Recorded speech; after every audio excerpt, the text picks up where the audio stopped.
Queridas irmãs e amados irmãos que estão aqui na manhã deste domingo na Catedral Cristo Rei, a Igreja Mãe da nossa Arquidiocese de Belo Horizonte.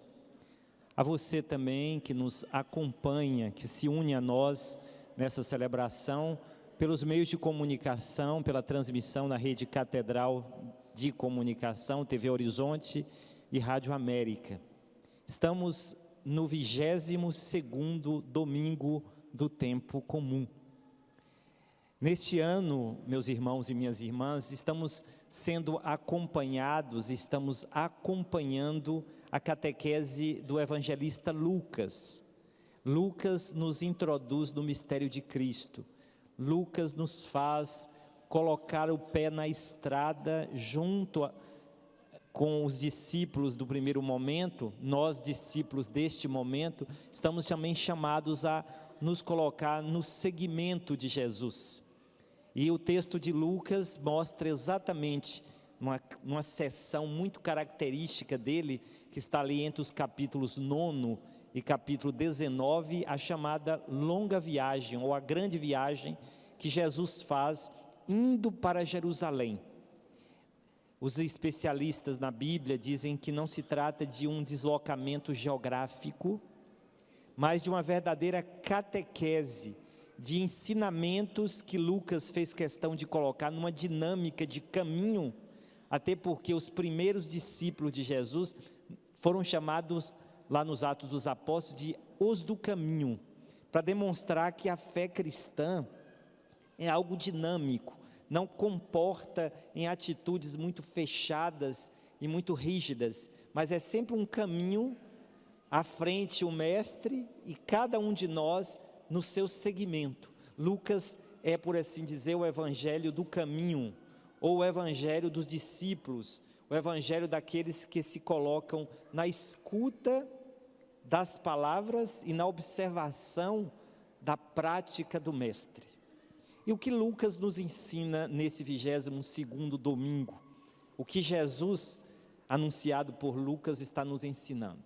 Podemos resumir que nesse domingo nós aprendemos duas grandes lições e que devemos carregar em nossa vida como aqueles que são discípulos de Jesus: a humildade e a gratuidade.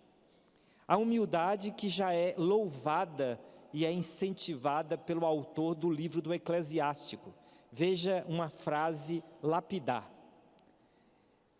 Aqui diz: na medida em que fores grande, deverás praticar a humildade, e assim encontrarás graça diante do Senhor. O texto do Eclesiástico, meus irmãos e minhas irmãs, faz parte daquela coleção de livros da sabedoria do povo de Deus. E o objetivo é exatamente mostrar, através de questões muito práticas, o que Deus deseja e que o que faz de fato um homem e uma mulher serem sábios. É bom saber que esse texto é escrito num contexto em que o povo de Deus está vivendo também no meio da sabedoria grega. A sabedoria grega, baseada na filosofia, na razão, tem alguns elementos a nos ensinar, mas o texto quer mostrar que a verdadeira sabedoria funda-se na escuta e no seguimento da lei do Senhor Deus. É esta lei que faz com que nós compreendamos o que devemos ser para nós mesmos e para o próximo. É essa lei que deve nos ajudar a vencer as tentações, como aqui está dito, né? O mal do orgulhoso, para o mal do orgulhoso não existe remédio. Ele a planta de pecado está enraizada nele e ele não compreende. Portanto, o orgulho, a soberba, a vaidade, muito dada por aqueles que se colocam como sabedores de tudo. Talvez a busca exagerada da razão que os gregos apresentavam, né, poderia fazer com que alguns se inchassem. O autor do Eclesiástico diga: é verdade que precisamos buscar sabedoria, mas o que é a sabedoria? E aqui me permita, em algumas línguas, sabedoria está muito próxima de sabor. Em italiano se diz sapore, sabor, e sapiência, sabedoria. sabor e sabedoria, sabor e saber são a mesma coisa. O que é a verdadeira sabedoria? É descobrir o verdadeiro sabor da existência. É viver a existência com um sabor e não carregar a existência como um dissabor ou transformar a própria existência em dissabor para o próximo. A verdadeira sabedoria é encontrar por trás dos acontecimentos aquilo que é a essência, aquilo que dá mais sabor. E aqui temos que ter cuidado, né? Às vezes a gente consegue ver comidas belas por fora, né? Mas quando a gente toca na boca, então nem sempre a estética, a beleza pode trazer a verdadeira essência, a sabedoria, né? A gente precisa encontrar, e aqui quem nos ajuda a encontrar essa verdadeira sabedoria, segundo a tradição bíblica, segundo a tradição cristã, é o próprio Espírito. Um dos dons que Ele nos dá é a sabedoria, de descobrir o sabor, de descobrir a essência, o que não passa no meio das coisas que passam. Humildade. A palavra humildade também tem uma raiz etimológica muito bela. Vem da mesma raiz de humus, que quer dizer terra. O verdadeiro humilde é aquele que reconhece a sua origem da terra. Nós somos criados, segundo a tradição bíblica, da terra. Tu és pó e ao pó há de retornar. O verdadeiro humilde reconhece a condição dele, que é uma condição frágil, mortal. E por isso ele não compreende, ele não vive achando que ele tem todo o poder, ou tem todas as respostas, ou consegue compreender toda a existência. O verdadeiro humilde sabe dos dons que tem, e portanto a verdadeira humildade não é baixa autoestima. Longe de nós achar que a pessoa humilde é uma pessoa tola ou fraca. A pessoa humilde reconhece quem é, o seu lugar, e não precisa tomar o lugar do outro. O verdadeiro humilde sabe dos dons e das qualidades que tem, e sabe também das deficiências e limitações que possui. E assim, por isso, o verdadeiro humilde nunca é centrado em si. Ele reconhece primeiro da necessidade de Deus, sem Deus nada somos, mas também reconhece a necessidade e a existência do outro, porque exatamente pela deficiência, por não ser portador de todos os dons, ele precisa do outro. O verdadeiro humilde nunca é cheio de si, porque quem é cheio de si acaba não precisando de Deus e nem da outra pessoa. E aqui, me parece que o Evangelho está exatamente mostrando esta realidade. Jesus, que já tem uma fama, ele é convidado para almoçar numa casa de um fariseu. É muito comum, aqui se diz no sábado, porque logo depois que havia o culto na sinagoga, quando alguém pregava na sinagoga, era muito comum que alguém quisesse talvez convidar o pregador para ir almoçar na sua casa. E ali ao redor da mesa, continuar refletindo sobre aquilo que o pregador trouxe na sua pregação na sinagoga. O que deve ter acontecido foi isso. Naquele dia Jesus deve ter ensinado. E é interessante que um chefe dos fariseus chamou Jesus para casa. Aqui me abro um parêntese, porque Jesus sabe muito bem que um dos seus principais opositores são os fariseus. Eles são difíceis, eles colocam Jesus em situações difíceis. Mas mesmo sabendo que era um opositor dele, Jesus não deixou de ir na sua casa. Isso aqui ensina muito para a gente em nossos tempos, né?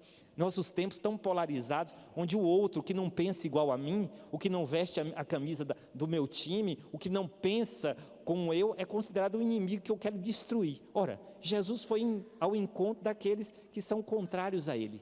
Isso quer dizer o quê? Que a verdadeira humildade também consegue compreender e escutar até mesmo quem nos critica. Ou até mesmo aqueles que nós chamamos inimigos, seja por ideologia política, time que pensamos, não. O ser humano não deve viver preso na sua bolha. Ele deve entender que fora dessa bolha existe gente, e gente inteligente, e gente humana como ele também. A gente deve ter muito perigo, a gente deve ter muito cuidado com o perigo do mundo fechado. Papa Francisco falava disso na Fratelli Tutti. Nós precisamos redescobrir o caminho do diálogo, da amizade social, da fraternidade. Um verdadeiro cristão não é uma pessoa que coloca muros, é uma pessoa que constrói pontes, como ele gostava de falar, inclusive para favorecer com que esse mundo tenha menos guerras e menos divisões. Aliás, tristemente estamos vendo até onde vai este caminho da imposição de uns sobre os outros, da autodestruição, que nós estamos vendo no cenário principalmente político mundial. O cristão é alguém que vai ao encontro de todos, que permite que os outros venham ao seu encontro. Claro, isso não quer dizer que nós aceitamos tudo, mas nós entendemos que a nossa missão é favorecer que o diálogo, que a busca da verdade, que a busca de Deus possa acontecer. Longe de nós fecharmos em nosso mundinho, longe de nós fecharmos numa fortaleza, numa cidadela, como no passado a igreja pensou muitas vezes que era a atitude, né? Longe de nós os fundamentalismos. Isso não é bíblico, isso não é evangélico. E aqui, me permita, Jesus vai ao encontro também para perceber o que acontece na vida das pessoas. Observe que o texto diz que quando ele entrou na casa, os fariseus, os convidados, observavam Jesus, mas também, né, Jesus notava. Para ter uma verdadeira compreensão da realidade, nós precisamos desenvolver essa capacidade contemplativa. E essa capacidade contemplativa é perceber que Deus está aí, às vezes espalhado em alguns lugares que nós menos imaginamos. Santo Agostinho dizia isso: eu temo que Deus passe e eu não perceba. Eu estou buscando Deus nas minhas caixas fechadas e Deus está passando e eu não consigo perceber. Isso chama-se discernimento, capacidade de olhar a realidade e perguntar o que Deus está falando por essa realidade. Capacidade de olhar o outro e de analisar e de fazer de fato um julgamento sábio das coisas, não preconceituoso ou não apressado, né? Jesus observava. E o que Jesus observou naquele almoço? Ele observou que muita gente estava disputando para sentar nos primeiros lugares. É claro que essas coisas só acontecem na época de Jesus, né? Vocês estão rindo por quê? Eu estou sendo ingênuo? Eu estou sendo irônico. A busca pelos primeiros lugares. Olha que isso é tão terrível que em outro evangelho se diz que uma mãe de 2 discípulos pediram: Senhor, quando vier no reino, permita que meu filho sente uma à sua direita e à sua esquerda. Olha como é que essa tentação, no grupo dos apóstolos, essa tentação é tão terrível. E Jesus aqui quer nos mostrar que para o reino, o caminho é o inverso. Se você quiser ser o primeiro, você deve sentar onde? E ele vai mostrar isso não como uma regra de etiqueta, ele quer mostrar que de fato, aquele que é humilde, e aí a gente vai ao Salmo, aquele que é humilde, Deus se aproxima dele, mas aquele que é orgulhoso, Deus não se aproxima. A gente vai ver isso daqui a 2 semanas, quando um fariseu e um publicano forem entrar para rezar, vocês vão ver isso. O fariseu vai dizer assim, mas chega na frente, de pé: Senhor, eu sou bom, eu faço todas as coisas, eu pago o dízimo, eu sou isso, eu sou aquilo, e batendo no peito. Não como esse que está aí atrás. E lá atrás, o publicano, o cobrador de impostos, batendo no peito: Senhor, tem piedade de mim. O texto diz: quem volta para casa é justificado. Porque aquele que se exalta mas aquele que se humilha é exaltado. Em outras palavras, Deus gosta de humildes e detesta arrogantes e orgulhosos. Derrubou os poderosos dos seus tronos e elevou os humildes. Deus não encontra espaço em alguém cheio de si. Deus não pode chegar a alguém que não precisa dele, que já sabe tudo, que sabe inclusive a vontade de Deus e manda os outros para o inferno. Porque tem gente hoje procurador do capeta, né? Que está já abrindo as portas do inferno. Deus não precisa de gente assim. Por quê? Porque Ele mesmo não vai poder ajudar esta pessoa que já é autossuficiente. No mundo como o nosso, onde tantos já sabem e esquadrinham a vontade de Deus, eu acho, meus irmãos, que está faltando uma espiritualidade mais humilde. Aquela espiritualidade que inclusive é capaz de lidar com as dúvidas. Eu não sei como padre tudo de Deus, eu também estou tateando no escuro. Às vezes eu preciso perguntar para ele, mas senhor, o senhor está querendo o quê? Eu sou sim alguém chamado a anunciar a experiência de Deus, mas eu também sou alguém que caminho com vocês na estrada da fé. Eu também tenho minhas dúvidas e meus medos, mas eu preciso reconhecer que é exatamente quando eu reconheço isso, é que Deus vem ao meu encontro. Aqui eu lembro do grande apóstolo Paulo, que em certo momento, diz que tinha um espinho na carne, na vida dele. Alguns falam uma doença, alguns falam algum limite, até mesmo algum pecado, e Paulo reclamando de Deus, por que você me deixa com esse espinho? E aí um dia Deus disse, basta, na tua fraqueza é que manifesta a minha força. Somente quem se reconhece fraco pode ser forte perante Deus. Somente quem reconhece pecador é que pode experimentar a misericórdia e o perdão. Somente quem se reconhece necessitado é que pode receber a graça. E aqui, meus irmãos, o Evangelho é muito claro. Nós não precisamos nos vangloriar, nós não precisamos nos anunciar. E aqui também penso, a nossa igreja vive disso. Nós temos aí os superstars católicos, cuidado. O Padre Zezinho já dizia isso. Quando a mensagem for maior, quando o mensageiro for maior que a mensagem, alguma coisa está errada. Nós não anunciamos a nós. Padre Eutrópio não anuncia a ele. Eu anuncio Jesus Cristo. Se eu conseguir, com o meu jeito de anunciar, e mais ainda com o meu jeito de viver, trazê-los para perto de Jesus Cristo, louvemos a Deus. Mas não é a mim que vocês devem seguir. É a Cristo que eu também sigo. Eu também sou servo dele, como vocês devem ser.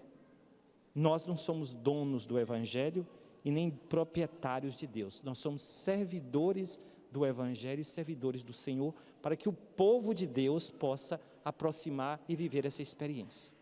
Nós devemos ajudar a que cada um de vocês experimentem o amor e a misericórdia de Deus, que tocou primeiro na fragilidade deste que vos fala. Porque eu só posso anunciar o amor e a misericórdia que eu primeiro experienciei. E é por isso que eu anuncio esse Cristo, é por isso que eu anuncio este, que de fato nos convida a viver uma experiência nova, uma experiência de fraternidade. E aí por isso que o Evangelho termina mostrando uma outra realidade. Nós devemos vencer a lógica mercantilista, utilitarista e consumista dos nossos tempos. Eu faço bem a quem me faz o bem, ou eu faço o bem querendo que alguém me faça o bem. Isso não é evangelho, isso é comércio, e que acontece muito comum também nas nossas igrejas. Quando você for convidar alguém, convida quem não pode te retribuir, porque assim você está vivendo a gratuidade do reino dos céus. Deus não ama a gente porque a gente ama Ele, não. Deus não ama a gente porque a gente dá alguma coisa para Ele, não. Deus ama porque Ele ama. E é exatamente por Ele ser tão gratuito, é que nós devemos experimentar mais a gratuidade e a beleza das relações. Tanto que é tão complicado quando alguém chama a gente para almoçar, e a pessoa já fica preocupada, diz, não, é o que você tem que dar. Está lá na sua casa, eu vou lá. Uma vez uma pessoa falou, padre, eu não sei nem se eu devo chamar o padre, eu não sei o que o padre come. Eu falei, a mesma coisa que você. A gratuidade, a leveza, num relacionamento nosso que é tão meticuloso por etiquetas e regrinhas, a gente precisa descobrir a beleza de sermos gente. O Senhor nos chamou para viver essa beleza da graça, de dar a nossa vida e também de acolher a vida dos outros como dom. Quem nos ensina tudo isso é o próprio Cristo. Quem mais do que Ele viveu a humildade? Não se apegou à sua condição divina. esvaziou-se de si mesmo, tornou-se servo, servo obediente até a morte, morte de cruz. Quem mais viveu a gratuidade? Ele não guardou nada, nem a vida dele, e nos deu. Quando diz o apóstolo Paulo, quando ainda éramos pecadores, nós somos amados por um amor imerecido da nossa parte, mas foi nele que nós recebemos graça sobre graça. Meus irmãos e minhas irmãs, os discípulos de Jesus devem ser humildes e gratuitos, viver a gratidão e a gratuidade. Os discípulos de Jesus devem fermentar este mundo com essas verdades tão difíceis, numa sociedade onde poder, aparecer, fama e bens são colocados como os maiores valores. Nós somos chamados a ser discípulos da humildade, discípulos da gratuidade. Amém.